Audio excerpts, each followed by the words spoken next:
In 2016, YouTuber Leo Weston posted a viral video in which he solves 3 Rubik's cubes while juggling them. He accomplished the feat in less than 20 seconds, astounded audiences all over the world. However, viewers who commented on the video quickly pointed out that this is almost certainly physically impossible. 6.82 seconds is the world record for solving a Rubik's cube one-handed. It would take 20.46 seconds to solve 3 cubes at that speed. Leo, on the other hand, solves 3 in under 20 seconds while juggling. Media outlets all reported on this feat, expressing amazement in the accomplishment mingled with doubt of its plausibility. Online speed-solving forums analyzed the video, trying to figure out how it was done. One popular, yet disproved theory was that this video was reversed.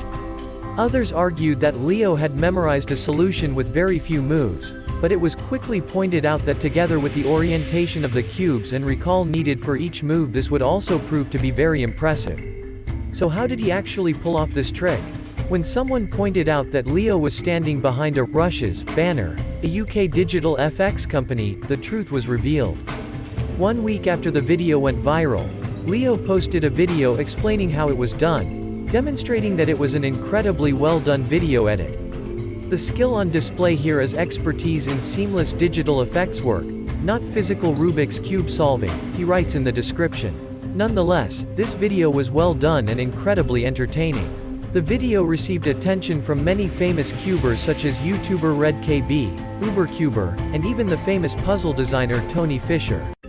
Hey, if you enjoyed this video, make sure you click subscribe button down below and hit the notification bell.